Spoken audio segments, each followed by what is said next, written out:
Well, welcome to FPL Top Dogs Ballyhaunis.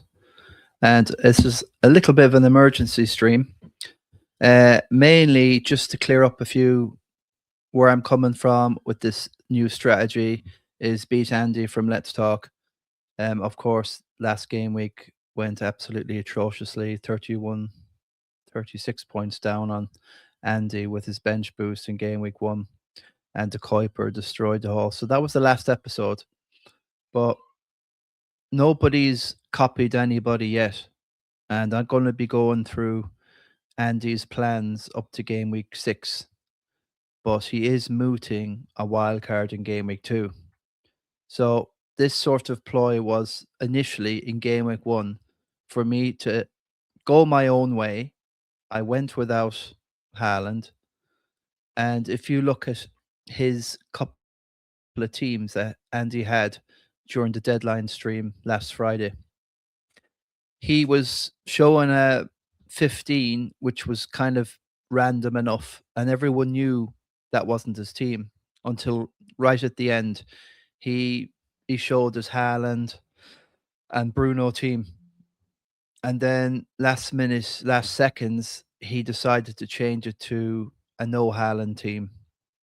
And anyone who's watched my preseason, I've had like 4 episodes. This is episode 6. I'm the guru anyway. I'm here based in London, from Mayo, Ballyhaunis, the west of Ireland. So we have a community of FPL top dogs there, which is like the sort of our community that encourages all of us to play FPL. And that's what I've been encouraging for the last, since 2012, since we developed the Christy Nicholson Pub Fantasy League. Well, anyway, that's basically where I'm at. But Andy had 2 teams, and if anyone looks at my pre-seasons, he's kind of 7 players he had in that second team he went with without Haaland. So there's no way I can be accused of copying.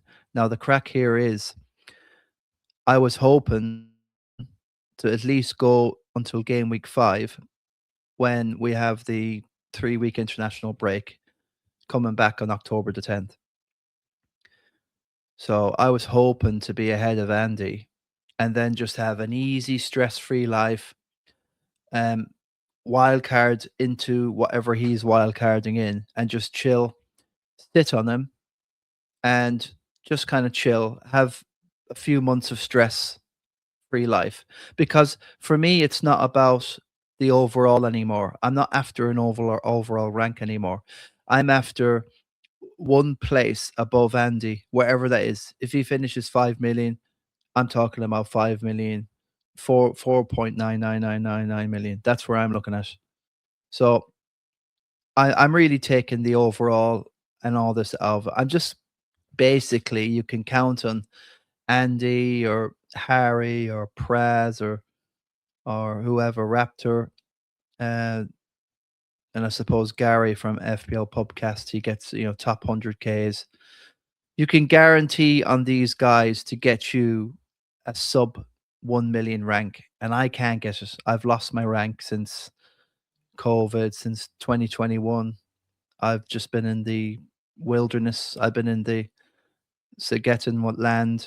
I've been in the Rhineland. I've been in the absolute, um, you know, swampland for the last 4 years. This is the 5th year, and things have gone disastrous. So this is the ploy. I don't care about rank anymore. So the plan was just to do that, wildcard into Andy, just be a few points ahead, and then capitalize on any issues or any bad luck or whatever, uh, and see, okay, it can go both ways. Bad luck, I might miss a deadline. Andy might take advantage of me, but if something happens, last year there was a storm in Ireland. That was a good chance to change a team, and he lost out a little bit there. So I'm just looking, maybe I have a grievance with Andy, not just him, but a lot of the influencers that we have out there, the famous ones. They're all looking to get their tiers in and do their money, and patron this and subscribes. Well, I've got a real grievance with the knee jerks and the deadline streams, which I feel they will be tucked under a paywall, and you'll have to pay your $5 or $10 a month or whatever it is to have access to those live streams, and that's coming. So I'm kind of rebelling against that, and I'm a bit kind of miffed and peeved. That's the way it's going. So before they do all that, I'm just going to see if I can do an experiment this season. That can I get a rank? I don't care morally now. I don't care anymore how you get a rank, whatever it is, because if you're sitting on the 10K rank and you've not put yourself out onto YouTube, or you're not making any videos, but you're just sitting there chilling, laughing at everybody, and you're getting your 10K ranks every single season. Who gives a monkeys? You can show, oh, look at me. No, there's no history of any copying or plagiarism or anything when you look at the season review. All we get from FPL is your overall a stupid percent rank versus the people that played Baloneyville stuff. There's no kind of way you can go into those seasons and see, oh yeah, he cheated there, oh he copied there, oh he did this, he did that. It's not it's there's nothing there. So people can sit there on their Todd, chill out. It's 5 minutes before a deadline. Give no content. Become, like gray man online. Nobody knows. Oh, this is a FPL giraffe. Oh, he's finished top 10K. Oh, let's get him on. Oh, look at his rank. Oh, he's unbelievable. Look how he does. And then you can bluff the whole thing. You get onto the YouTubes, you get invited into here and there. And yeah, you can bluff the whole thing. And I think there's a lot of bluffers out there. So maybe the only difference this time is that I'm not choosing to go my own way anymore. I'm anti MGTOW now. I'm choosing to just not go with the crowd, but just try to be a bit clever about this. So I've not given myself any help whatsoever, being 36 points down after game week 1. And I've been looking at Andy's second team here. So let's go into that deadline stream. And it's not this one, it's this one here. This is the one. So all I have to do, excuse me, is just get this up and you should be able to see it once I click in there. I can mess about here and possibly do that. I don't like that sort of view here. That could be a bit better to see.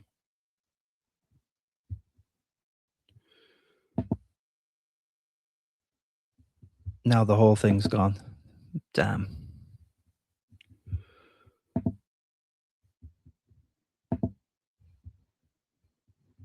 So he had two teams. I have to start all this again. So he had two teams. So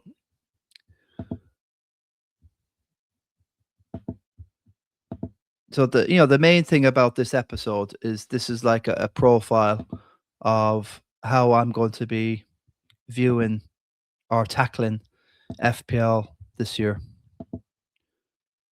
Yeah, it's pretty clunky. This it takes a while to mess about with this, so that's a better view. So this was the team Andy was going to go with, and then bang, changed it. So if you look at this team, he still got 53 points, but with his bench boost on this team, he got 57 points there. But if he uses bench boost with Gomez, Ayer, and O'Shea, he would have got 20. So 20 plus 57, that's 77. That's still a 170K rank. So it didn't matter which team Andy went with. So this team, João Pedro, Haaland, and Calvert-Lewin were the three up front. The two goalies, Verbruggen and Kinski. Defenders, Calafiori, Maguire, White, Ayer, and O'Shea. They all did well. And in midfield, Bruno captain, Mbumo, Zavazalai, and Grobe and Gomez. So double Brighton there. And that team didn't matter what. Whatever Andy did at that deadline, he was going to have a phenomenal game week. And it's just incredible to me, like how Andy can do this sort of stuff. Like there has to be so much more method to all of this because when he gets on the stream, it's just all clear decisions. He's very decisive. There's not much he changes too much. It's not like all over the shop. There's always like one or two things he's thinking about, but he's able to sit there and analyze the whole thing in the piece of the day and just have clearer decisions when it comes to the deadline stream. So it didn't matter what he done at the end of the day. This was the team he eventually went on. He went without Haaland, and again, this was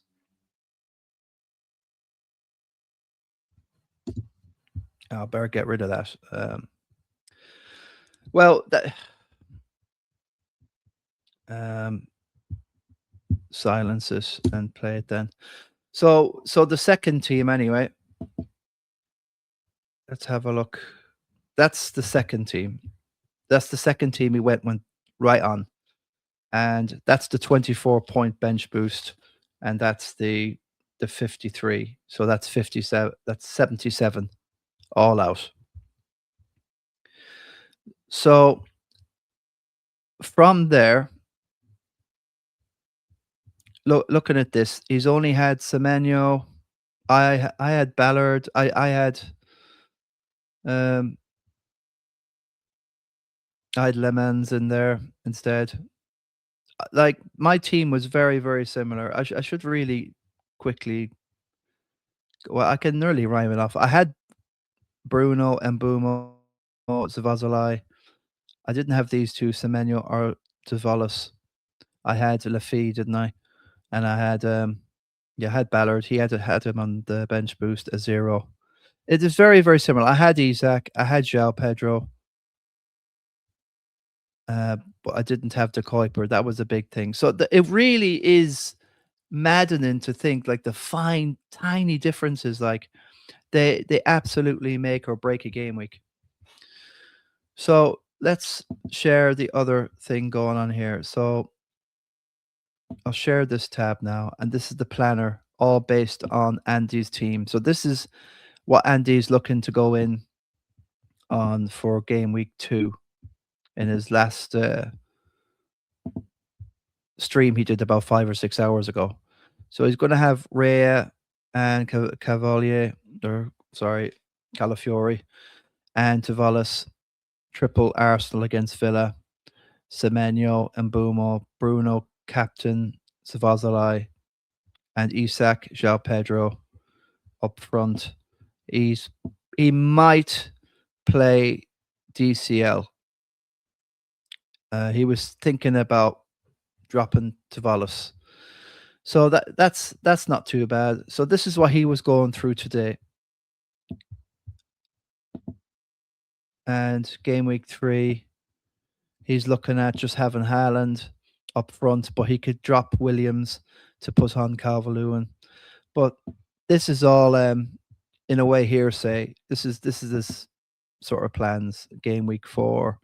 Then he's looking to get rid of Mbumo, but before that, I know it's a bit muddled thinking, but in game week 3, if he doesn't do the wild card, he's going to get in Haaland for 15.5 million and Grob for 5.5, and that will be his 2 because he's rolling in game week 2, and he'll have 2 free transfers in 3, and he might be able to get. He might feel he can get away without doing the wild card. I don't have any plans of doing a wild card in 3 myself, or wild card into him. I don't have enough time in game week 2. The team is set up pretty well. You know, thinking, you know, this, Fulham are away to Sunderland. You know, will my, Igor Thiago and Ballard, will they, or well, Igor Thiago, they're Brentford, but will my Lafi sort of bang? Will they bang? And you're thinking, but this is it. So to being 36 points down, that I don't have any way to kind of get so much back on Andy. I'm doing if I do the bench boost, I have the two of the three Coventry lads, Rushworth, uh, what are they again? Van Eyck, Thomas, and Slater for Hull. Oh, that's you look if you could, like I have a funny feeling Andy's 11 will outscore him all my 15 next week. So where am I going to be? And then his wild card, he's looking to wild card more than actually go and do this route by getting in Haaland and Grob in 3. And then he's looking at getting rid of Mbumo to get in Rodgers, but he really wants Cole Palmer. And that's a big premise or why he wants to look. 5 is another one he's looking at. He thinks 5 could be okay to get through. You've got Leeds have, I think, Palace at home. Man City have Sunderland at home. The only catch is here he'd rather have 3 City and 3 Chelsea at this stage. So I have to think that looks like Brentford to me, the Chelsea. Yeah, that's Brentford. And then yeah, Chelsea's fixtures are quite good going on. So I'm just saying that I'm aware of the plans, and game week 6 is just, well, it's just too far ahead to plan, and his team is looking a bit, very meh by then, really. So, but got Arsenal have Leeds at home in game week 6, so you want to have your 3 Arsenal. Chelsea have Bournemouth at home. Okay, that you never know. Bournemouth did give City a game, but Liverpool have City, and City, of course, have Liverpool. And is there any other tricky ones? Maguire's got Tottenham, and his Leeds do. Calvert's got Arsenal, so it's getting trickier. Semenyo's got Liverpool as well, so it's getting trickier. I just don't think he wants to go there. Myself, so I think it's going to be this game week 3. Game week 3, he wants us. He wants Cole Palmer, João Pedro, himself, Rodgers. He probably wants O'Reilly. If you can't get O'Reilly, he get Gvardiol. He's got Semenyo. He'll have Haaland in that wild card 3. He wants to have. I can go to this. It kind of shows a little bit better. This is it now. If I could just share this tab instead. Yeah, you can see this is where he's looking for game week 3. I'd love to kind of throw that open a bit more. So in game week 3, you see that Man United have Everton. Okay, Raya have Chelsea. Yeah, it's a funny one. So he still wants. I'm not sure how many Arsenal he'll actually end up going with in the end, but he wants to really have a crack at Wissa, who have Bournemouth at home. He's looking at Thiaw from Newcastle. He's looking at Ndai from Everton if he's still there. He takes the penalties. So Andy is looking after we have the deadline again on a Friday, 6:30 this Friday, tomorrow, all of a sudden, and it's going to be Palace versus City. And Andy says if he can see the Haaland gets through fine, things are looking good. He'll just do the wild card. He'll get in. Well, as I said, the 3 Chelsea, the 3 City. What's he got here? He'll obviously have Groven and Tavalis, Savazalai. Well, obviously he'll want Cole Palmer in there, so somebody's going to have to go. Just looking at this generally, like how's he going to get Cole Palmer in that team in that wild card? He'd have to really that's. I think Cole is 9.5, and he wants his 3 City. So where are you sneaking in a third City there? I think he could sneak in Gvardiol. Now, getting rid of Arsenal, the only money in defence is Calafiori. He's already gone up in price, point one. So yeah, he could get rid of Calafiori. He could throw in Konsa, who's there now, 4.5 million. It's going to be tricky looking at this, how he's going to get Cole Palmer in this team. And look, Mbumo will be gone. I suppose he's getting in Vissa, which is 6 million. So I think that Vissa is a punt still. Like it's hard to imagine. He's looking for 2 Newcastle, and they've got rid of loads of players. Now they've got a good squad, but once I think they're out of Europe and they've just got bits and pieces. They played last night in a 3-2 win against West Brom in the League Cup second round. I think they have a more sort of predictable squad now. Like what's his name? Wilcott, or no, it's the ex Arsenal lad. What's his name? Will. They've got Harvey Barnes. They have the Osula. They have Miley in midfield, who they could look to come on. They still got Big Dan Burn at the back. They got a new goalkeeper. So yeah, it's possible they can do well this year out of Europe. And I think they can do. Yeah, I suppose so. It's supposed to be all right in and will Walter Maida do anything? Can he transform his play? Can he be a number 10 or something in behind? And they still have Joe Linton. I think he's injured, or whatever. But anyway, so that's what he's thinking of doing. I think he's going to do the wild card straight after the City game. Really, once he analyzes that City Palace game at Sellers Park after 10, he'll be looking to press that button and make that decision. Just making sure that Haaland's okay. It's a bit risky because the players can have niggles, but he can still always. He's got plenty of time to game week 3, another week, to just iron out if anything goes wrong at Haaland or whatever. So fair enough, and then he should be okay. So where does this leave me? I'm just saying that if you look at my plan, share this tab instead. I've had my own plan for ages. See, that's Andy's. I just found out about Andy's plan in his stream, just ended around 12 o'clock today. But man, I have my own plan. This was my own plan, and as you can see, I'm just saying, like, it's very similar to what he started off with. Well, first 11 wise, okay, Ballard. Okay, I've gone with Virgil, Calafiori, Mbumo, Bruno, Szoboszlai, João Pedro, and Isak.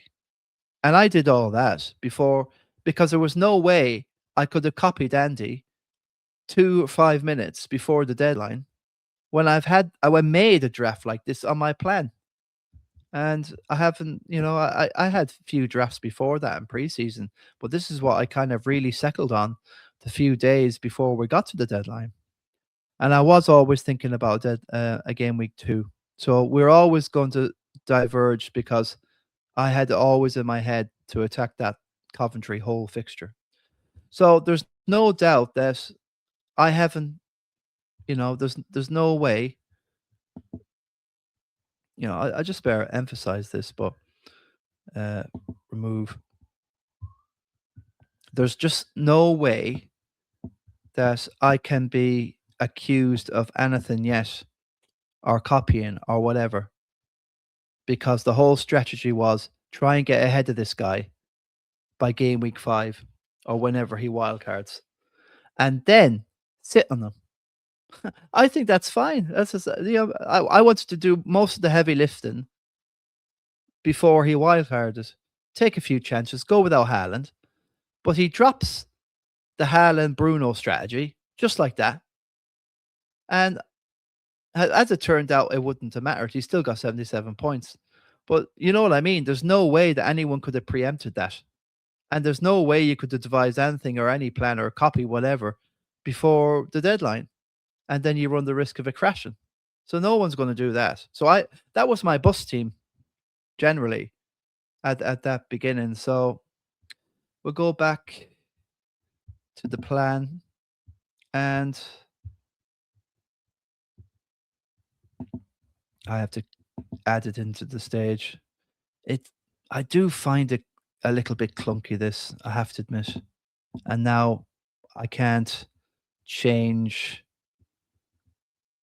the layout there. So we'll leave it like that. So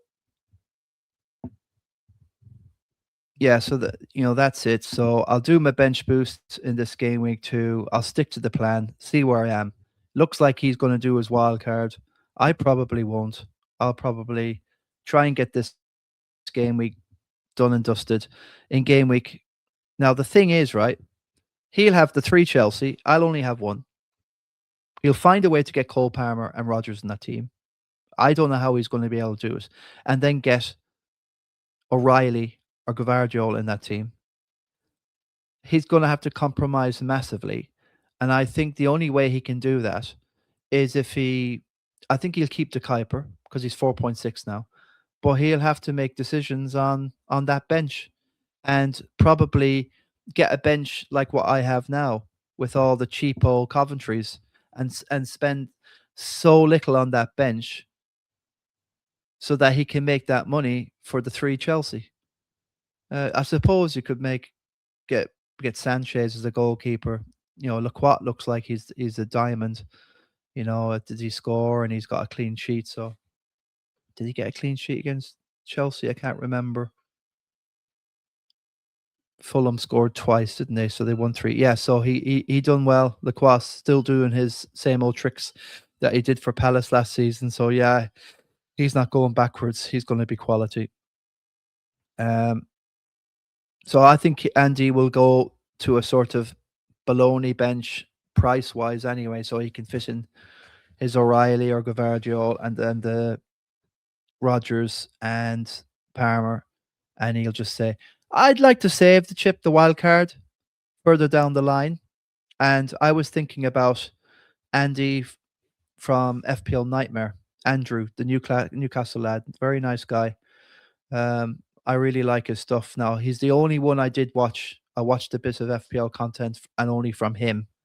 And he was trying to explain that the reason why he's gone without Arsenal players and the justification. And it's a shame he's got to go down that road and justify himself. He doesn't owe any, he doesn't need to explain anything to anyone. And I know I'm trying to justify myself. I shouldn't be hung for nothing yet. I've done nothing. But my plan, if I can get anywhere on top of Andy, or 5 or 10 points, 15 points, it might be worth doing the wild card thing. I'll assess everything after game week 2. How does the bench boost go? And have I got anything back of them 36 points? We'll see. If I'm still 20 odd points down, I'm not doing the wild card. And it'll be a risk then because his wild card will be definitely outrunning my team at the moment because just like Cole Palmer could be up to anything. He looks like he's started well, and the psychology is right. He's had the whole summer off. He looks like he's well rested. He looks like there's no growing problem either, and he's looking like his old self. But so looks like I'll be getting rid of Isak and Bruno. Now the thing is, in that team, he'll probably get rid of Bruno for Cole Palmer. So that's the money there already. And then he can use that to do his upgrade for, Ager to Gavardiol, or if you can reach Nick O'Reilly, possibly. So I think he can swing it, actually. You get rid of Bruno. So that's what I can do with 2 free transfers. I have 3.5 million in the bank. I'll still have 0.5 million in the bank after getting rid of Isak, and he can get rid of Isak as well, possibly. It just depends if he can fit him in or not. So that's what I'll be doing in game week 3. I'll just go that way. Captain triple. I'll be able to triple captain Haaland in game week 3 at least against Coventry, whereas Andy will be wildcarding, and a lot of people, you can't use 2 chips in one game week. So I might be able to. I want to be out on top of Andy's point total after game week 2 playing a bench boost, and I want to be on top or even parity if I'm using a triple captain in Haaland. He'll captain Haaland. Um, I don't know if that'd be enough to kind of mitigate his wild card because we'll see. I think it's quite dangerous to do a wild card this early. He said he did his wild card last year, his first one in game week 4. So what's the difference? He can muddle the way through, and he knows how to play the game, and you can still roll your the 2 transfers he has past game is wild card. So usually when you wild card it in years gone by, you would lose those rolled transfers of 2. You only ever had up to 2 you could roll anyway at that stage. But now, since you can roll up to 5, you don't lose them once you play your wild card. They will roll pass through your wild card, and you'll have them in the game week 4 or the following game week. So yeah.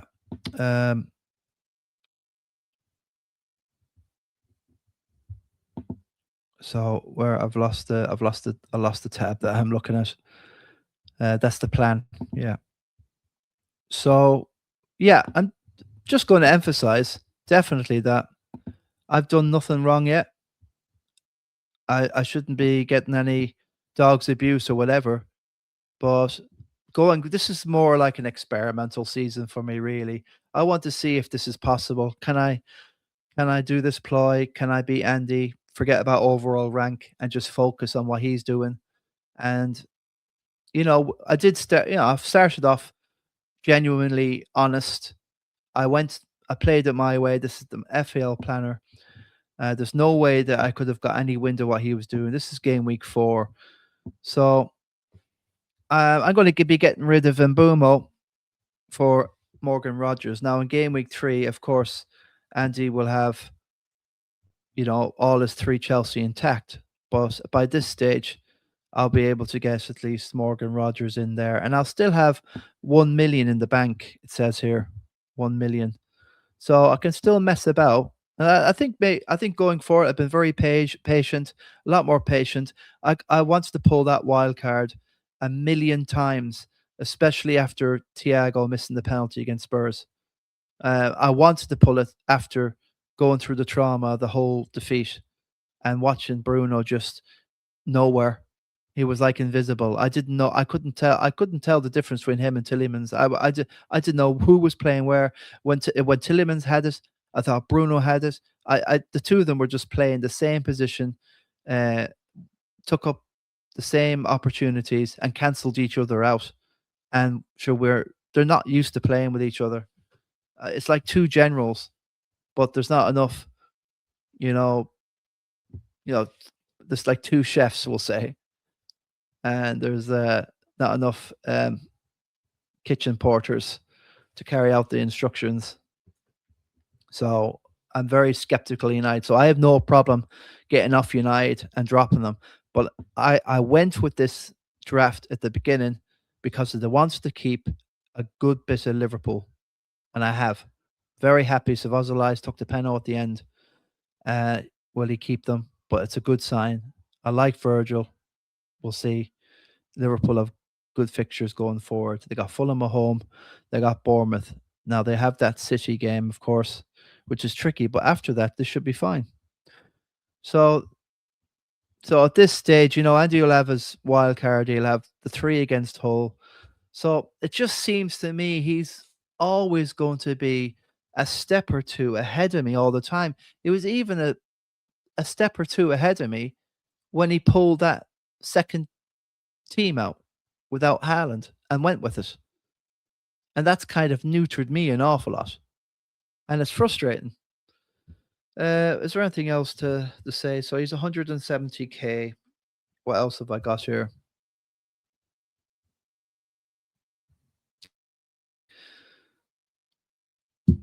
Yeah.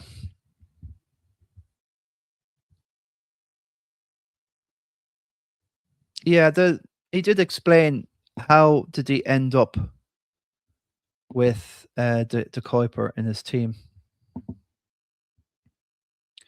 Yeah, we'll share this one. Share this instead. So this one, the reason how he ended up with the Kuiper, if he went with the first team, he would have had on his bench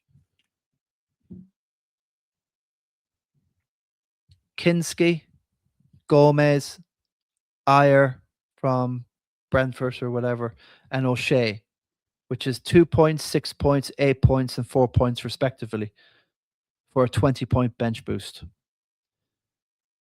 But the reason why he had the Kuiper in there is because on the left flank, Mitoma is injured and Minte is injured, or he knew they were definitely out. So he went with the Kuiper.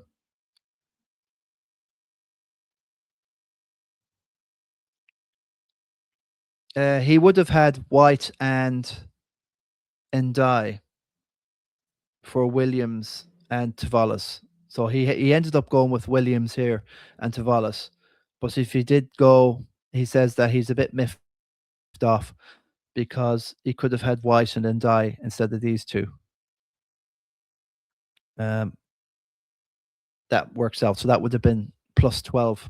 So can you imagine that? So I don't. He says it's a minus 12. He would have done a lot better. So that yeah, he's looking to improve. What else? Let's have a look at some news. Right, so Liverpool are closing in on Barcola from PSG, 120 million. And I don't have no idea, guys. Let's share this now because you can't see it. And is it clicked in? Yeah, all good. So what's this? UEFA pursuing criminal legal action against Infantino. So yeah, UEFA are all out against this guy, but FIFA are the bigger body. So yeah, I just don't get this stuff with. I don't know how Spurs have all the money. Apparently, Tottenham now have just signed Omar Mamouche from. He's the Egyptian. He's the next Mo Salah. Now he would have been. I suppose he's got. I don't know. Mo was called King Mo. This is the Prince or whatever, Prince of Egypt. They've signed Omar Mamouche on loan until the end of the season with an obligation to make it permanent in the summer for 60 million. And he's going to be coming hard on the back of Savinho, who was something like 85 million, about 10 million of his add-ons. And we saw Savinho score last night. Well, he scored two really, but Ben Davies got on the way. So yeah, we'll have to keep an eye out really. I suppose Spurs are becoming more and more relevant now. Savinho looks good against Charlton. If they get that team right and it bangs. Apparently Tonali always opted for Spurs anyway, I was told, because he used to play for De Zerbi. I'm not sure if it was Juventus, but they're old teammates. Well, I don't know where De Zerbi managed before, but Tonali, maybe they were not old teammates, but they're probably manager and player. But they knew each other from, so that, whether that convinced them enough. But Spurs are definitely have to keep an eye now on this. And Marmouche should probably go up top number 9, or he can play, I presume, down the. I would have thought down the right. Mohamed Kudus does a lot of good work down the right as well. So they're beginning to have a squad that's really backing itself up here. So he's a versatile player, a winger, and he can play number 9 when. I saw Alvarez was doing that for Haaland, but Marmouche can do that job as well, the low number 9. But yeah, I just don't like the look of all this. Like, you've seen Liverpool here going 120 million for what did they get from Mo Salah? Basically a bag of chips or so. I don't know how much he went for. Um, well, so I don't know where this money. Everybody seems to be worth 80 million to 100 million now. And when you look at the likes of this not Rory, but Liam Delap here, joining Nottingham Forest for 50 million, and he scored 2 goals all season for Chelsea. And Chelsea only bought him for 30 million off Ipswich. So it's I don't know where it's going.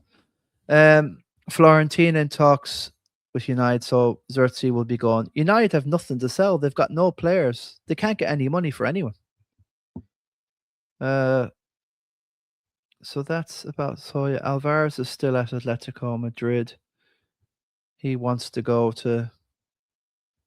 I'm not sure. Is it Madrid he wants to go to? I don't know. We'll see anyway. That's what we have there.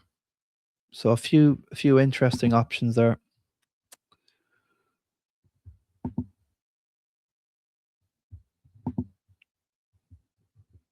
Yeah, so it's like an emergency stream. I'm kind of completely goosed here. I just don't want to be wildcarding into Andy in game week 3. At this stage, if I do it, what am I on here? Yeah, that's no, I don't know if that's. Oh, I got rid of that. Yeah, that's fine. But I at this stage in game week 3, I'll have a bench boost gone from game week 2, and I'll be using a wild card, and I'll still be in a position the same as Andy with a free hit and a triple captain in game week 3, and getting on 3 City, and I won't need to use the 2 transfers on Bruno and himself, Isak, for Haaland and Semenyo. I have to really think clearly. Do I want to go full with this guy 36 points down? So all I'm saying in this episode, this is where I'm at. I don't hang me yet. I'm not even you shouldn't I've not even done a lamb's amount of crime here. I've not done a sheep's amount of crime. I should not be getting hung for a lamb because I've done nothing wrong yet. But trust me, I just have to make this decision in game week 2 to see how this bench boost has got on with the 3 Coventry lads in Slater. See if I've made back. If I'm getting back to 15 points, Andy, I think it'd be worth tagging on to him then. Just get the wild card done and just freewheel. And then sit and wait. Enjoy his content. And I'm on team Andy, but like it's frustrating because you want to take a chance to kind of catch up that 15 or so points in game week 3. You're sitting on the same team, so you've kind of really got to write off a lot of the season, and you have to kind of be on. He's always on it. You see, he'll always do a deadline stream unless there's something absolutely major. He can't get internet or something's gone wrong.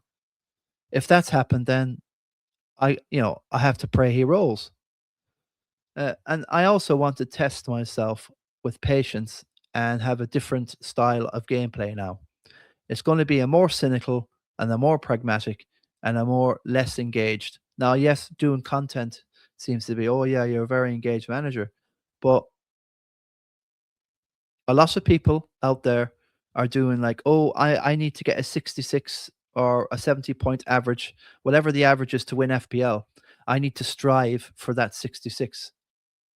Other people will look at Solio, like Andy Let Nightmare. He looks at Solio, and you can manipulate the minutes that a player is expected to have, because, for instance, Minte is injured, so De Kuiper's minutes has gone up. But the moment Minte gets back, then his minutes go down. You can manipulate all that in the system, and then you can see, oh, he's not a great pick.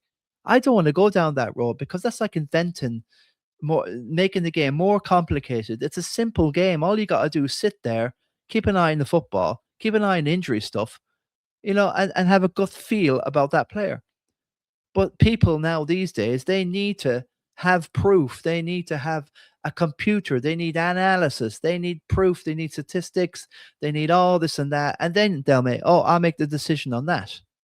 And then if there's a storm or something goes wrong, or what the player you picked had a row with the manager's wife, they're left on the bench. Nobody knows why. They've gone into an international duty. They've come back late. They're out celebrating and they get a 2-week fine. And then you're a goose. You can't legislate for that sort of stuff. So that's why I think it's a little bit, you know, a false sort of not promise, but a false sense of security with all this stuff and relying on it.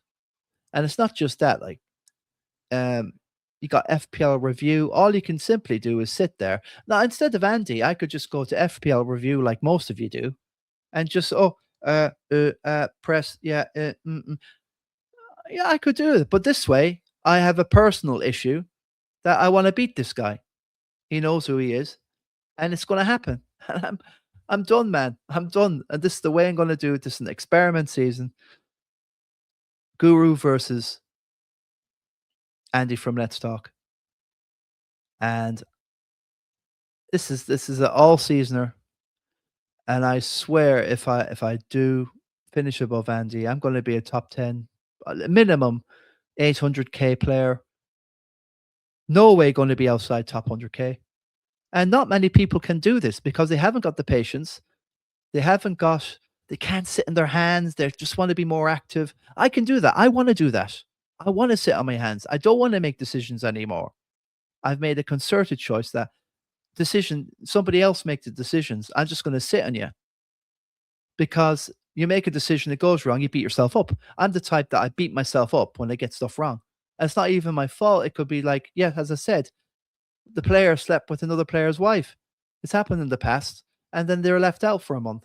You can't legislate for black swans and all sorts of events that nobody can predict because we're not God. We're just fiddling about in the dark here. So that's where I'm at. Game week 2. See what the bench boost does. Pray Coventry. I'm just praying for a 0-0. But the way Hull played, it's frightening. Now, Hull did have a few guys that got injured.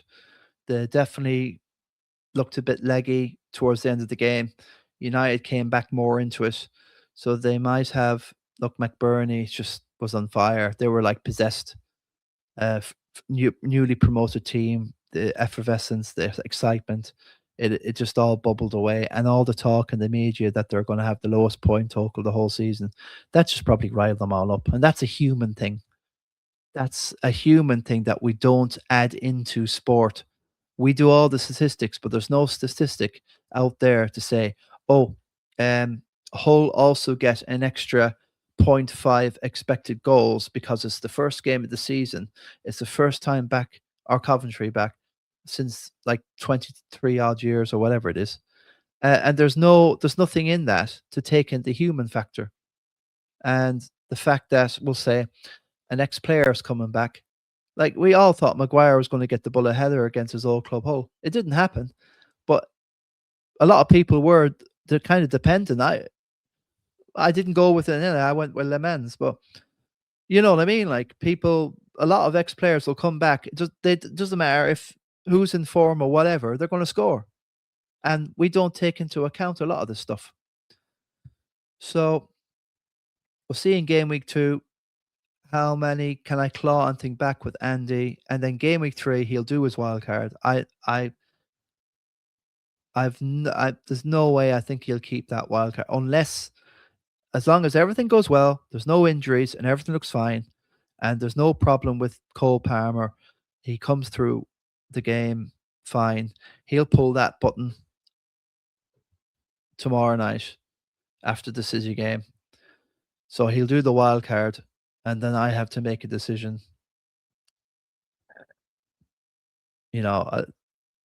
15 points down and go into him. Because if I don't do it in game week 3, then I'll have to go us alone. And then this whole pod is just up the smoke. It's up the Swanee in a way, because it's going to be just like beat Andy on your own, and I just can't do. I don't want to go through a season of that. I've I've I've tried for the last 4 years to do to beat Andy on my own. I can't do it. I have to devise some other way to win at all costs. That's the way life's gone now. That's the way the world is now. It's win at all costs. It doesn't matter. As I said, you got guys there, they're on the internet, loads of videos, and they're just on FPL review. They're getting their optimizing done, and then they put in a decision and they can offload that decision to an algorithm, and then they feel good about it. And if it doesn't come up, I was meant to get 59.5 or 60% expected points in game week 1 with that team. And I got 41 points. Yeah. So it's complete gobbledygook. It's just like, it really is pissing in the wind. It is. It really is. All of that. It's just expected. It's rubbish, man. So, yeah, that's all I can really say in regard to that. It's just an emergency episode, really. Just drum it into you guys. I had a few guys that got back to me after the last video, and oh, Andy's a nice guy, really. Oh, you're a nice guy too. Oh, but you don't have to do that. Oh, it's like as if I've not done anything wrong yet, right? I'll let you know when I do something wrong. So, yeah, nothing else to say. I'm just going to go with that team, see what happens. Can I get any? There's no way I'm going to get 36 points back on them. So the psychology is, it's probably just maybe get 15 back. I'm 21 points down, and then just yeah, yeah. Because after game week 5, you got 3 weeks off, and there's no point thinking about FPL after September the 22nd or whenever it is, the last day of the season. So we'll just have a quick look. I'm not going to be focusing too much on the Christy Nick massively. I'm not going to do that live FPL going through all the teams, because I want to concentrate this year on focusing 100% on Andy and what he's doing, and try and pinpoint and micro analyze where I can go with this guy. First of all, I need to change that GW1 because already it's not looking good.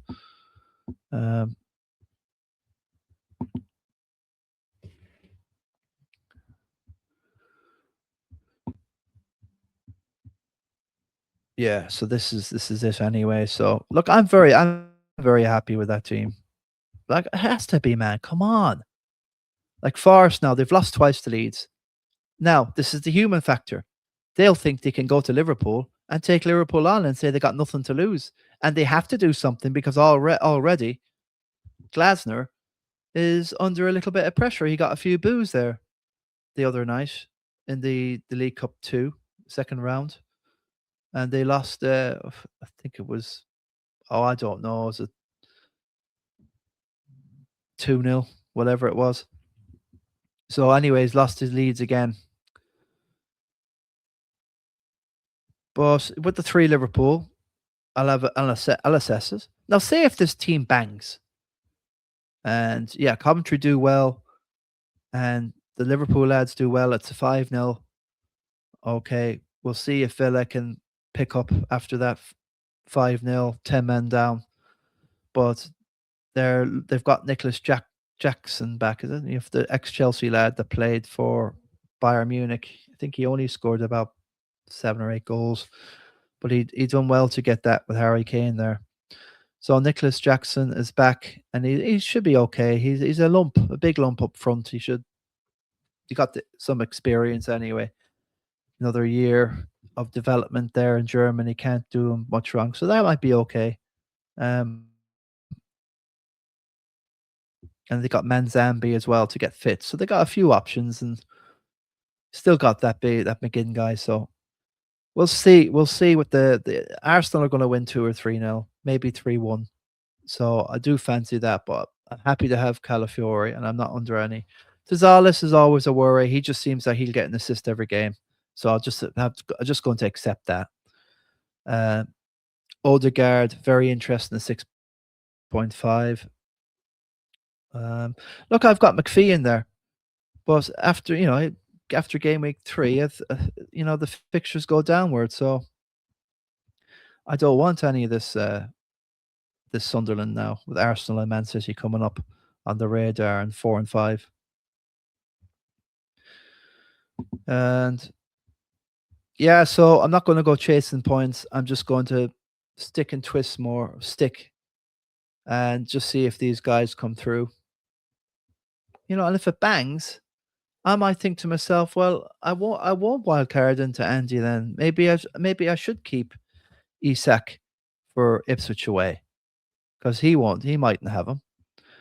And I can oh my God, how can I? Because you got Coventry as well, so we shouldn't be really thinking. There's no way you can have Isak. I've only 2 free transfers, so it's either just Haaland and Semenyo, or Isak and Bruno. I've just got no appetite with Bruno or any United anymore. I will have probably Mbumo for game week 3, Everton away, because I want to keep him for Morgan Rogers in 4 against Hull. So I'm going that way, but we'll see. We'll see if this team can bang. I have to really pray hard that Igor Thiago just does something against Leeds, but I think last year against Leeds it was a boring 0-0. I'm not sure if I remember. I think it could have been Brentford, actually. It was Brentford versus, was it Sunderland? I think it was Leeds, and it was a terrible game. It was 0-0 and nothing happened. So it was either 1-1 or 0-0, sorry.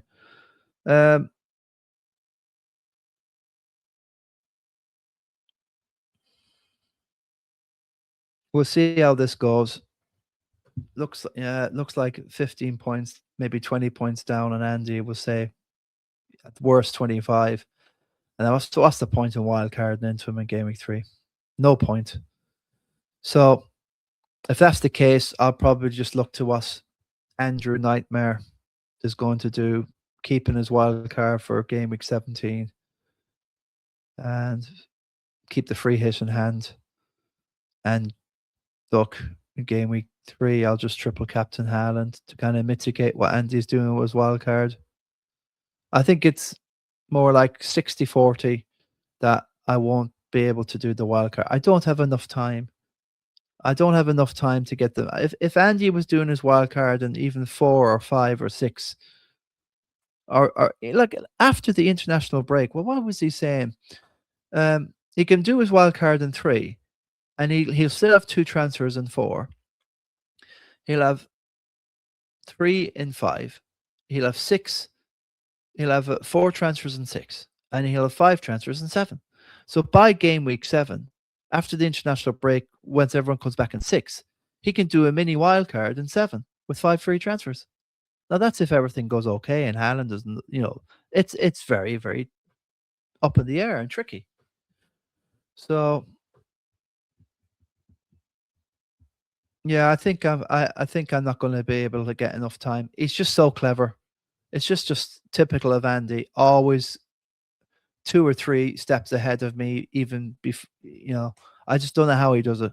I really don't know. So we'll leave it there. I'd say that I probably won't be able to do this. Beat Andy Ploy. I think let him do the wild card in 3. I carry on with the Haaland Semenyo thing, and then the Rogers by 4. I'll still have a transfer in 5. I might do something sneak, just get in Grober, transfer McPhee for Hinselwood, just to get a bit of that Brighton stuff going on. Because they got Leeds and Coventry, I think, coming up in 5 and 6. So I definitely need a bit of Brighton there. And I think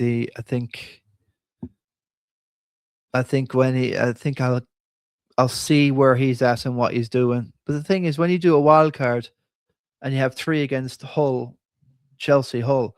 I'll only have 2, and I'll only have 2 City. So he's getting the benefit of that wild card. So if I do a wild card later on, I have to jump on a fixture. So down the line, I don't know what it is. I know when the time is right. It'll be things. I'll give you an example, right? This is actually, I think this is Andy from Nightmare. He said this a couple of weeks ago. He definitely said it a week ago. It says, have a look at the fixtures here, and have a look. You know, when Arsenal are playing Man City or Liverpool are playing United, or everybody's playing somebody tricky, but you can jump on a team that's got excellent fixtures. I don't know what game week this is now. This is 8. You know, City away to Villa, Chelsea Spurs, United Bournemouth, Chelsea, yes, Liverpool Brighton. But you just go and analyze and you have a look at a fixture. Chelsea United, that's tricky. That could go either way. I don't like the Brighton City fixture and Liverpool Arsenal.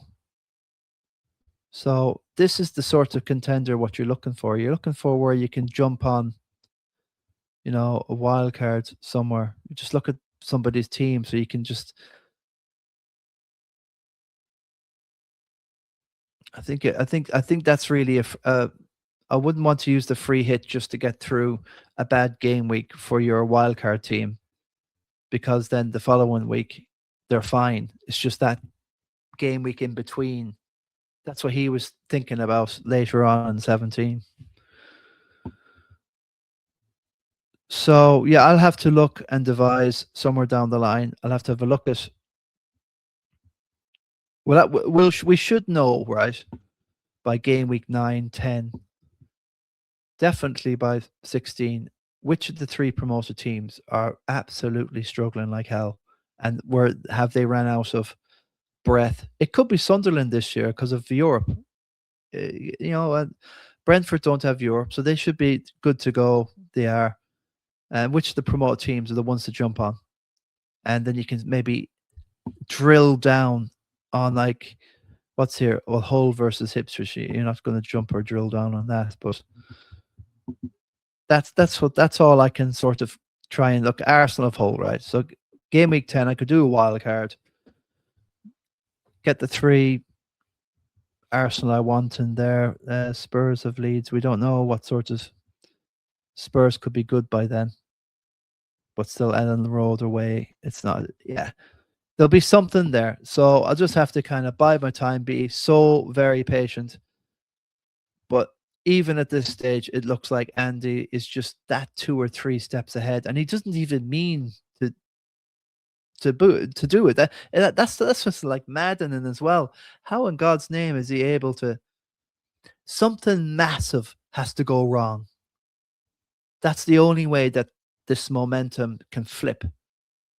Something has to go wrong, and what can it be? He could play the wild card, and one of them gets injured, a Parma or something. I won't wish it on any of them, but something goes wrong, and then I'm sure I'll lay off the wild card in 3, have more faith for the team in another game week, and see where we are then by 6 and 7 after the international break. Right, let's have a. That's why while we're here, I suppose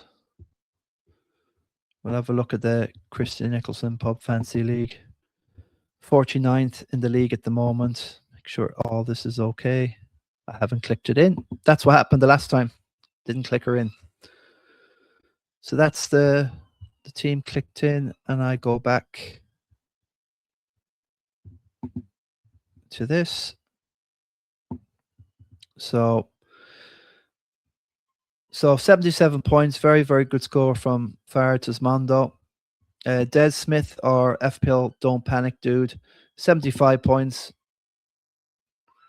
I've not had a look at his team. I've seen no FPL content. I only heard the 30 minutes of Andrew from Nightmare just today. I've not watched any content. Well, I've seen that. I've had to watch Andy's latest opinion today to get what he was planning, and it looks like it's the wild card 3.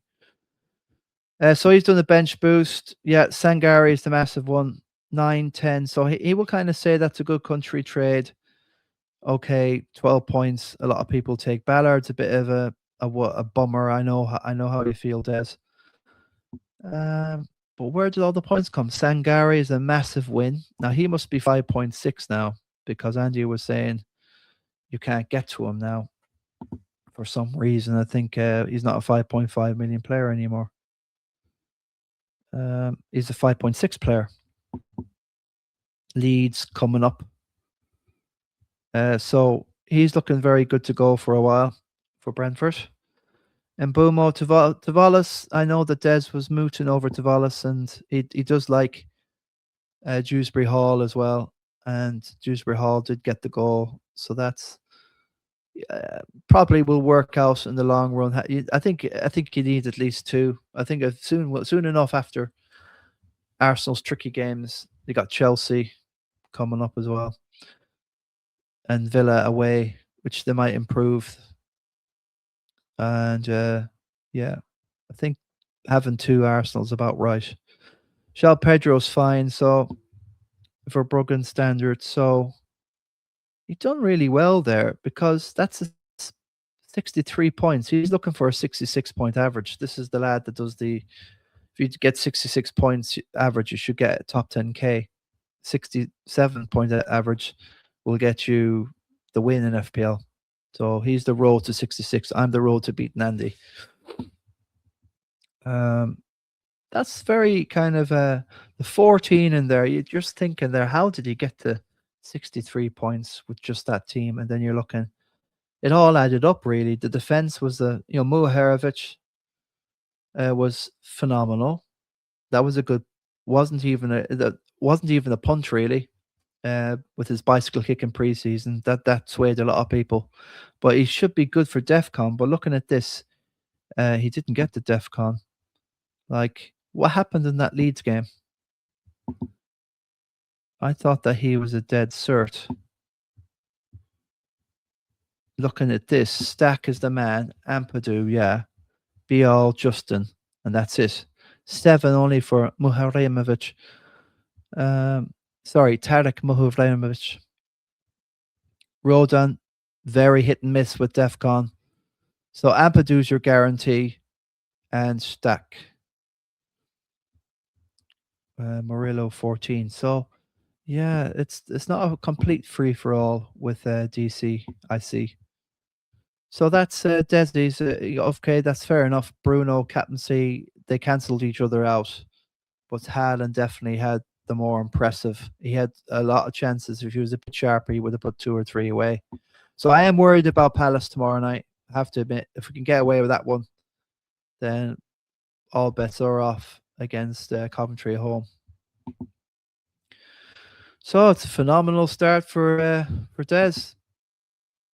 A new influencer, about 700 subs. So I love the name. Don't panic, because it's like he does like to panic. He panics. It's like a play on what he does. Dave Martin, 75 as well. But I know from the other night that Dave did his bench boost. It didn't work out. The bench boost is only 4, but 71 of his points came on the 11 that he had playing already. Saka captaincy, no Haaland, no Bruno. Pickford in goal 7, Gehi 10, O'Reilly 2, Anderson in 2. So he's gone for the English connection, English Ironworks. He's a West Ham fan. So West Ham aren't in the Prem. So he's saying, I'm not doing the West Ham Ironworks or whatever. I'm just going to pick a team that's mainly English. And it worked out. It's Rice 3, Tavalis 6, Pedro 11, Isak. That's not very English, but you know what I mean. He tried to get as much in there as possible. And it kind of worked out for him, but definitely with Saka. He did go with Ollie Watkins, but as you know, Ollie Watkins has refused to play for Villa, and he'll shoot off to Saudi Arabia. Which it isn't good. But as I said in the last pod, he needs to get out of Villa because there's no respect for him. I'm not saying the fans. I'm saying the manager. The manager is just absolute. Like, something must have been happening with the Super Cup to have the young lad up, the 17, 16-year-old, whatever. I can't think of his name now. Majo. Yeah. Willie Joe. Majo. Yeah, he was up there. He scored the goal, and they lost 2-1 or whatever it was. It was a good game against PSG. They done well. I don't know if they went up. I think they equalised 1-1 with Majo. So yeah, something was happening, and also they could say, "Oh, he was just coming back. He has to have his 3 weeks off, mandatory, from World Cup duty." But that he could. Loads of people got back in time.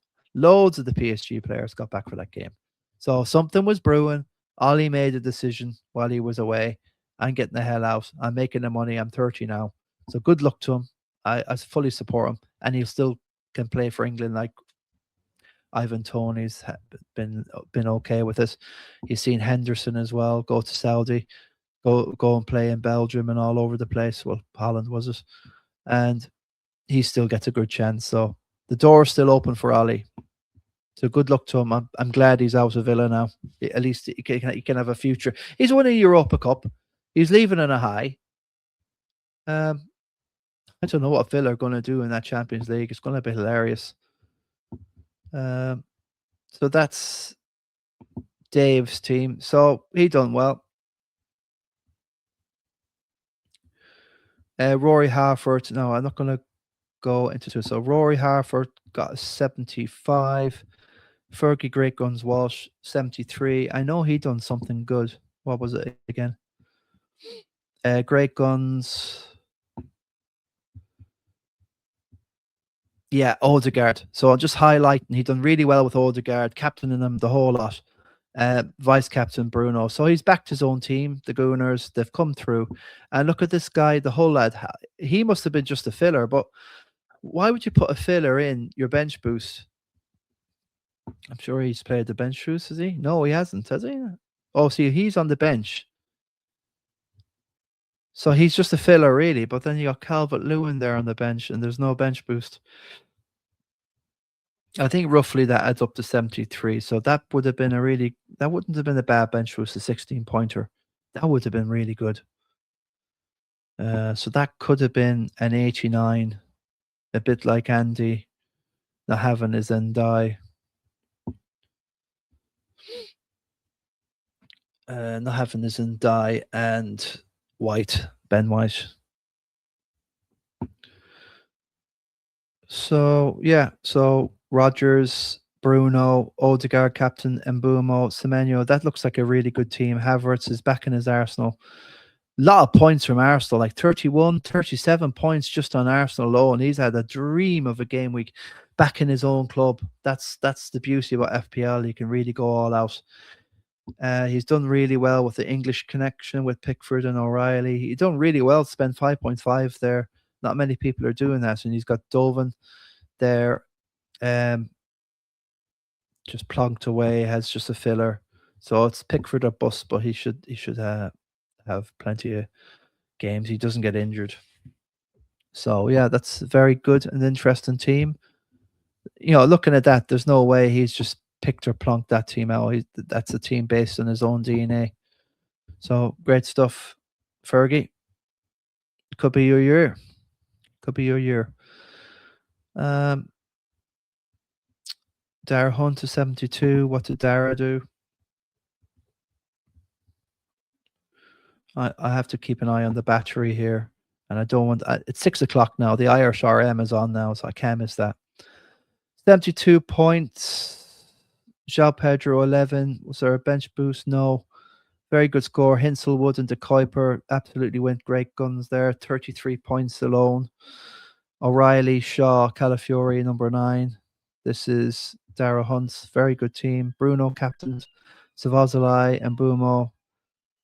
João Pedro 11, Haaland with the 2. No bench boost here, just Dubravka, Van Heck, Kusi, Sahar, and Hughes. Only got 1 between the 4 of them, so that's kind of all your money out in the front there. So it's worked. Great game week for Dara, the FPL Egghead Hunt. So yeah, James E. Lyons on the 71. In 8th is Sim Sebastian, 69. Sajendra at joint 8th, 69. Joe Bridge done well at 10. John Kelly. Yeah, what's John done? 67 points. John, double time winner. John Kelly from Ireland. Not far past Tory in Ballyhaunis. So that's a very good score. Was that no bench boost played? No, nothing. The bench was Diop, Slater, Pedro Porro, and Dubravka. So fair enough, Pedro Porro was never going to start there. I didn't fancy him, but he has him for later. Barry, who scored a hat-trick last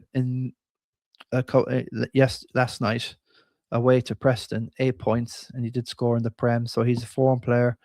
And John's an Everton, big Everton fan here. So it explains Ndai is a no-brainer. Barry, she's got João Pedro, plenty of blue in this team. Palmer, 13 points. Very well done. Savazolai, Bruno. So he's got the Bruno, Haaland, and the Palmer in there. It's just phenomenal. He's got Calafiori in there. So O'Neill is in there. I'm not sure. I think he's Sunderland, 1 point. Ruffs, 1 point away to Ipswich. No good. Mitchell, 1 point away to Everton.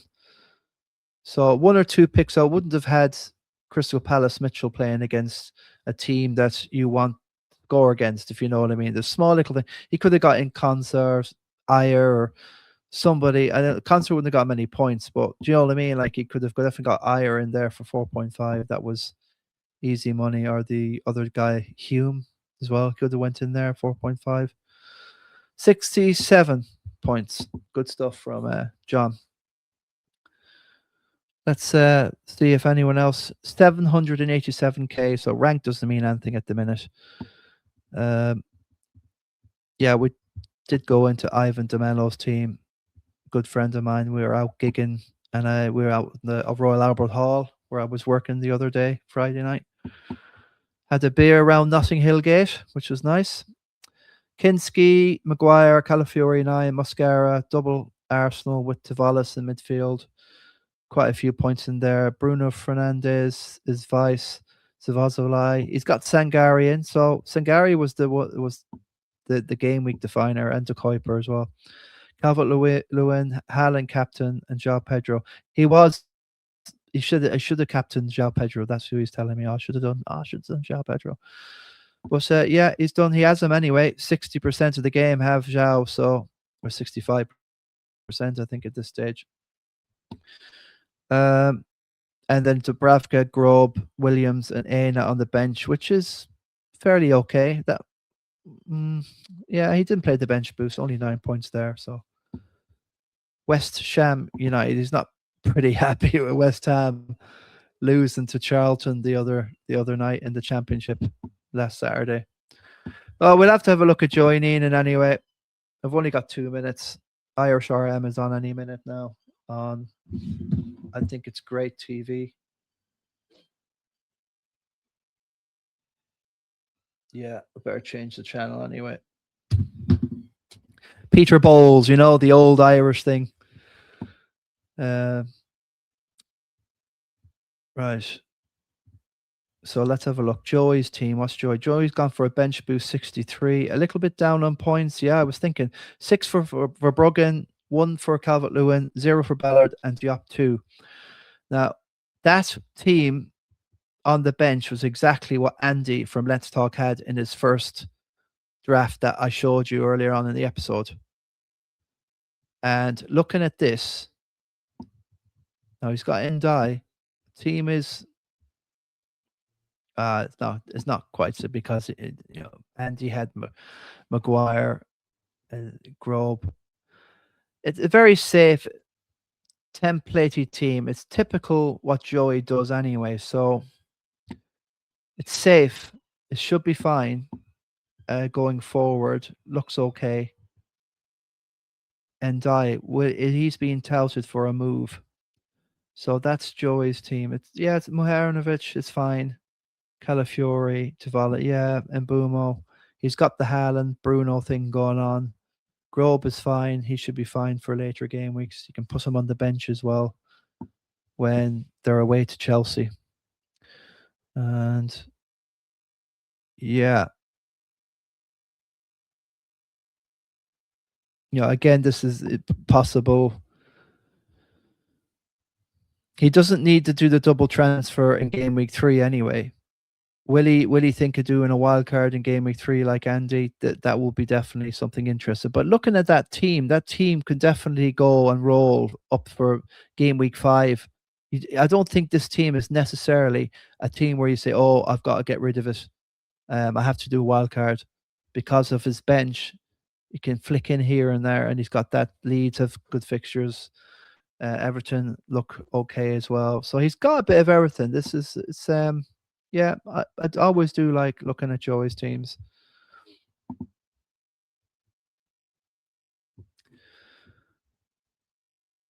Right, get out of this. Is there anyone else that catches the eye? Seeing Joy's in 16th. So Sean Shaky here, 59. Have to have a look at Shaky's team. 59. No chip played. 50 is the average. So yeah, Mascara, Rea, the triple defense worked out for Arsenal with Calafiori. Shaw was that sort of pick, you're going to have to save a bit of money on Maguire. Virgil done well, came up with the winner. That's handled. Vazalai's good. Bruno's good. Haaland as well. Yes, that's very, very good. And Bumo, Hughes, Crooks, and Diop again at the bench with Steele. It's again, a lot of these teams do well at the beginning, but then you really have to start messing about with money. Just depends, does he have any money in the bank or whatever? Does it say 0.0 in the bank? So there could be a wild card somewhere there down the line. Just we'll see anyway. But the team looks fine for now anyway. It's just game week 3. At least he's got the double City. He can use 2 transfers to get in. He can get rid of Mbumo and Bruno, whoever, whatever. He can.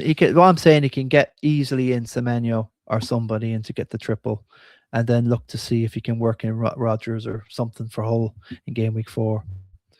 Yeah, it's fine. Look, it's a safe. Like if I did something safe, if I just did that sort of thing, I wouldn't be on 41 bloody points. I'd be on 59 points. It's just maddening. Stevie Nolan, lastly, seriously, I have to go now. It's on now. 58 points, no chip played.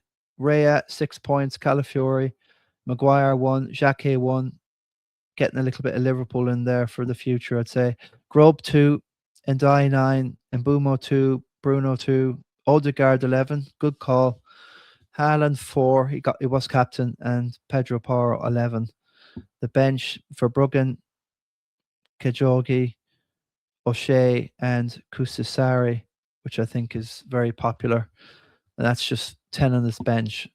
But it's solid. 58 solid. I wish I had something like that to start off. I'd love 58 solid points, 59 like Shaky. Every single game week, I would take it now at this stage. You just don't want to be getting 41s or 35s or anything stupid like that. It's a killer, man. You have to really come back strong. And I do fancy having a look at somebody else. I want to have a look at 2 Owen Collins, Cahill Carney, and Adrian Phillips. These are the next ones. So these are like kind of eye tests. The eye test. I didn't manage to get good. I didn't even click this on in my stream last few days ago, and you didn't see any of this. This is Owen Collins, 56, no chip played. He's very patient with the chips, you know. He was very good last year with it. So he's got Le Mans for those listening, Maguire, Calafiori with 9, Robertson, Andy Robinson from Spurs 3, Gavardio 9 with the late goal, Savazalai with the late penalty. So everything quite late at the end. It was looking bad for Owen's team for a while.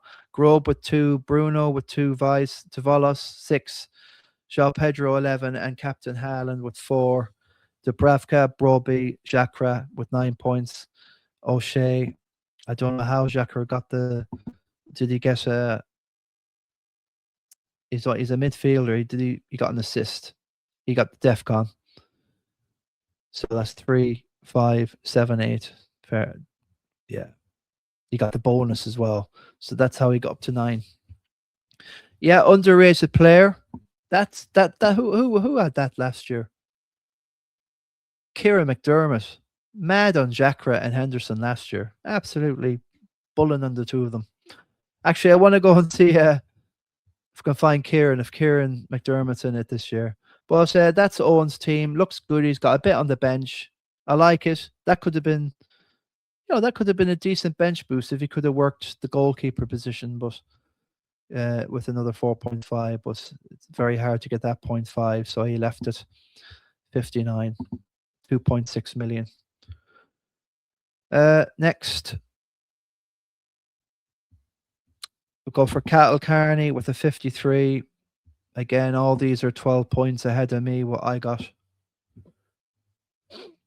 God, it was looking bad until João Pedro. I was only on 30 points until João came with his 11. So the Crumpets got Rhea, Calafiori, James with 0 points. I don't know if James played. He did. A goal, so he's conceded the 2 goals against the Fulham and a yellow card, so he's ended up with an out. He can take frees as well. Gavardio is the other defender. Endai with 9, Semenyo, Bruno with 4, captained. Mbumo 2, Thiago, like myself, Mr. Peno. We're bulling over that, aren't we? Coyote, so this could have been a massive bench boost there. Paro's on the bench. Doesn't look like he was transferred on. I don't think so. I think he just wants to have him for later.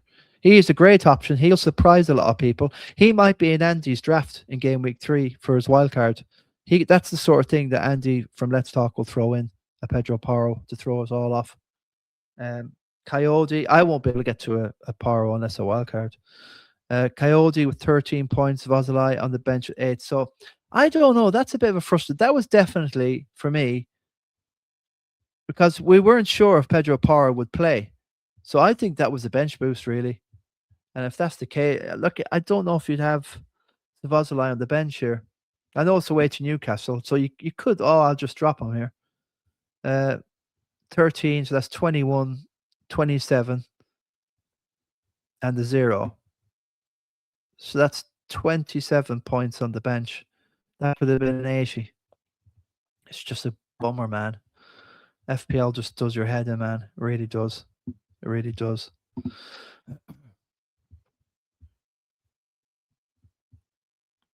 Next. Well, Keith Robinson's done well with a 53. I always have a look at Keith. He's 25th in the Christie. What's he been at? Yeah, he's had a considerate team. Haaland, Bruno, that's the classic.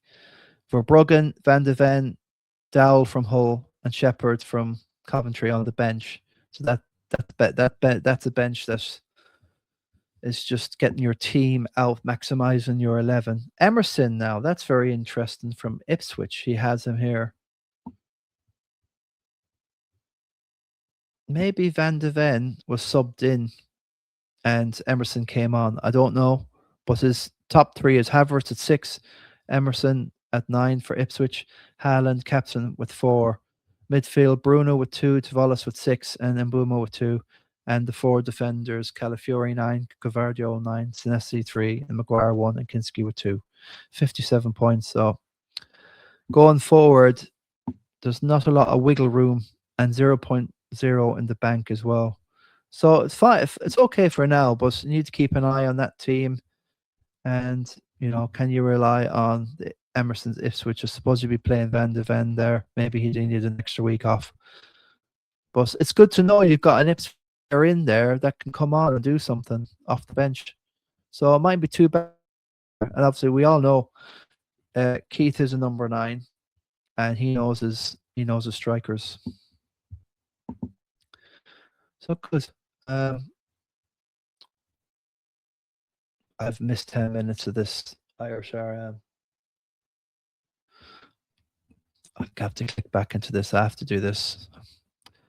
Adrian Starman Phillips with 52. Doctor's Road football. I'm mad about Doctor's Road.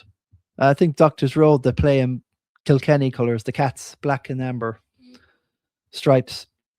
So what's he done here? There's no bench boost. So Dubravka, Bogle with 6, and Dye with 9, and Kipre with 0. So I don't know. There's a lot of people here with proper money on the bench.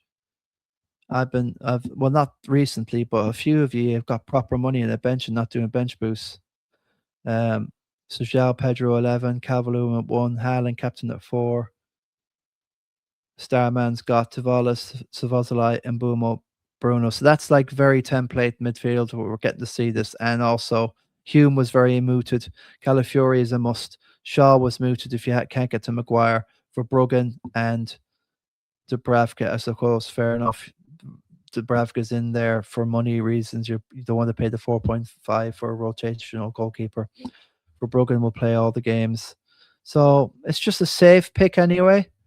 And I'd rather have this team at the moment. But I rather my own team, to be honest with you. But technically, I rather 52 than a 41, and I'd find a way to. You've got and die in there and Bogle.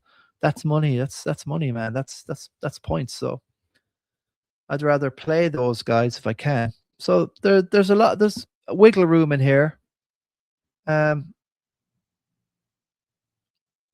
Looking at this, it's just the one City, the one Liverpool, and the one Chelsea.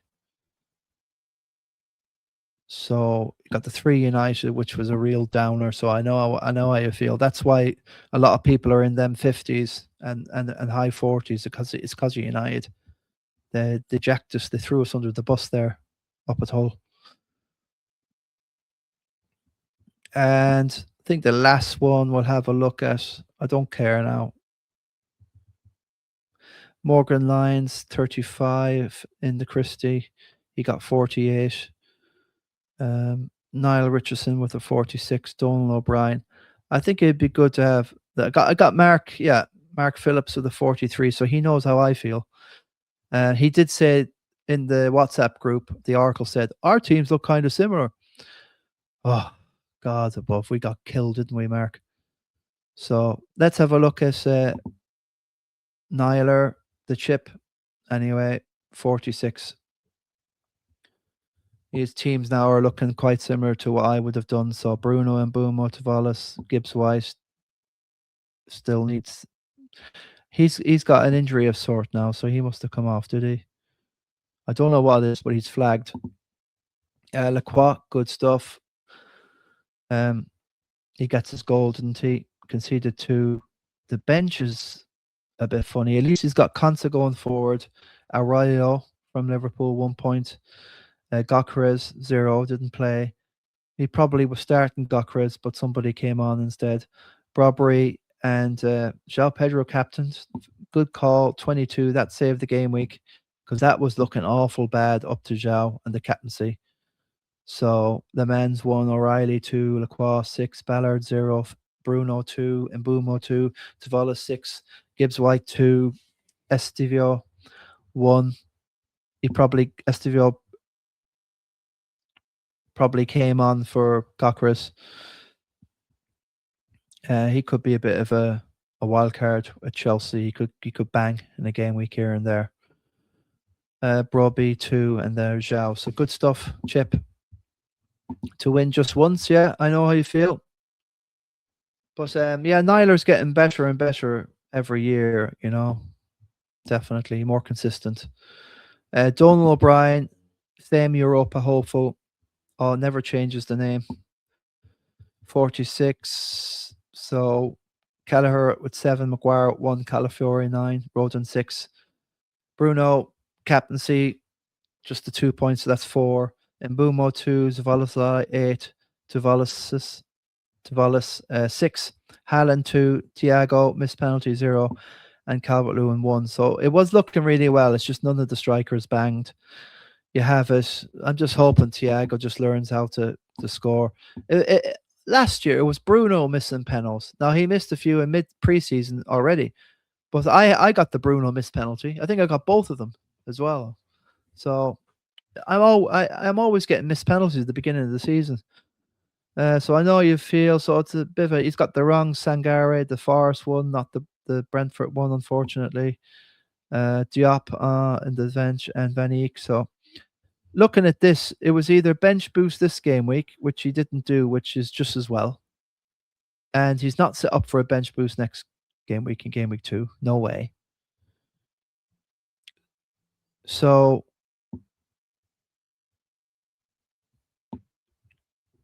has he any money in the bank? 0.0. So it's just United or bust, really. We'll just have to hope United roll over Ipswich, Donny, and we can get a few points.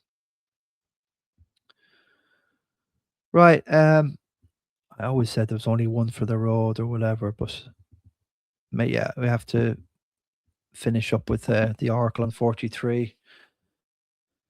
So it can be done, but I think that our sort of team Oracle will bang the next week. Now, will it bang Van Hecke? Not so sure. This Ajayi from Hull, who scored, a few of you have him. That was a bench boost there, wasn't it? In a way, just get your 18 points. That would have been a nice 18 pointer. If you just get one, like into Kuiper, like Andy from Let's Talk got, just that. It's just one player just makes a whole bench boost. And you've got 4 chances at the lottery. And it was Ajayi that won the lottery there, but not in this case. The bench boost wasn't played by Oracle. But he had Odegaard, Haaland captain, 4 points. DCL 1 point. Thiago, the missed penalty again. Unlucky. Know how you feel, Oracle. This looks very similar. I hope he didn't copy me, or I copy. You know, I hope I'm not getting the blame. McPhee there with 2. Hardly anyone's got McPhee or much Sunderland presence, so that's probably where we're going wrong.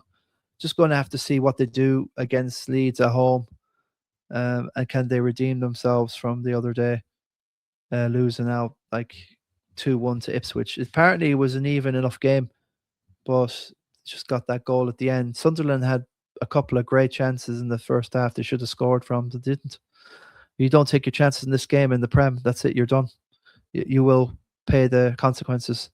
That's Bruno with 2, Van Hecke, Maguire. So I think it's just sit on that team and just roll it again.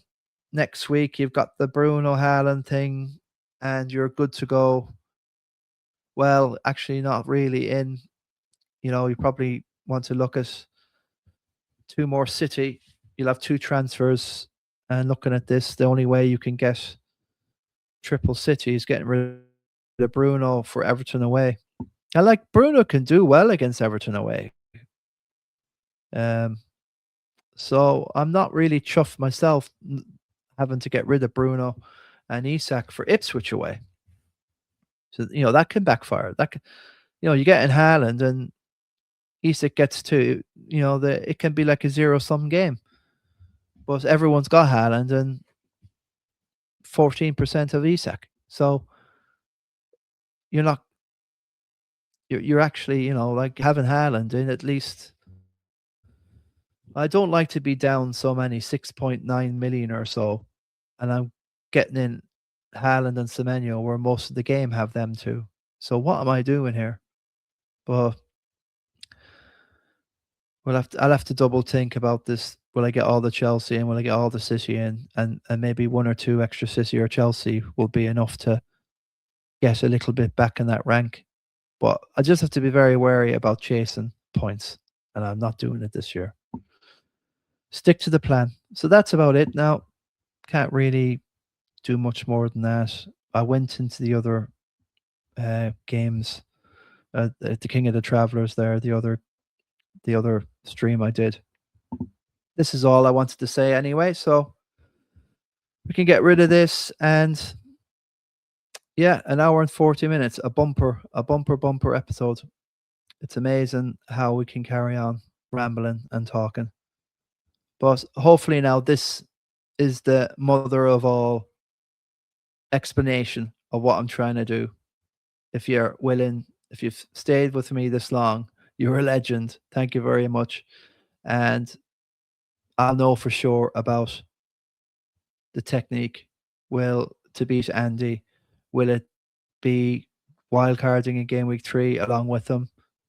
Or will I just furrow my own path and look for a wild card to take him on? We'll see. We'll see. We'll see. We'll see. Okay. Well, go out. Take care, guys. Lots of love and best of luck for tomorrow night. Palace host Man City. Again, another game I've got to watch from under the couch with no Haaland. And we'll see. We'll know more then. Okay, guys. Go out. Thanks. Look after yourselves.